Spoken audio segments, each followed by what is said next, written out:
Hi, my name is Annalise Grimmer, and here is my teaching portfolio.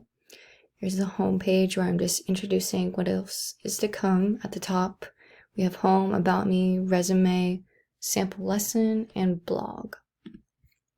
So for about me, born and raised in Sarasota, Florida, my mom had a home daycare, and I grew up in that around lots of other young kids. And once I grew older, I started to help out a lot more and learned a lot from my mom. This is where I really started my passion for teaching. I graduated Sarasota High School in 2021 and came to USF. My major is currently early childhood education. Some experiences after helping my mom in the daycare. Lots of parents needed me to babysit, and I was happy to do this.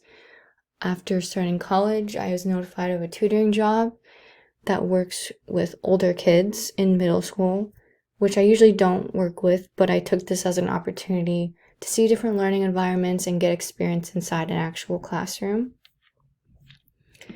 Here's my resume, key skills, achievements, memberships, experience, which I just all explained, and my education.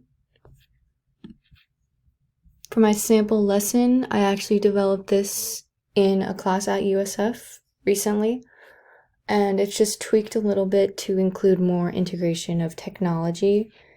So it is called The Wedding of Q and U. It's based on phonics, but this is more focused on using letters Q and U, since almost every word with Q also has a U right after it. This teaches the students to always keep them together, just as if they were married.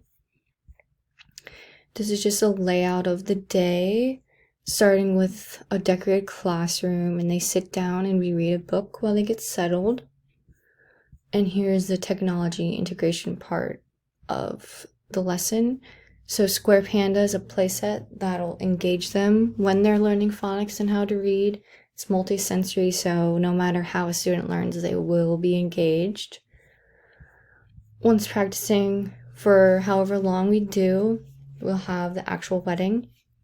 This lesson is just to have a fun time, but also keep them informed and help them remember that you must always follow after the letter Q.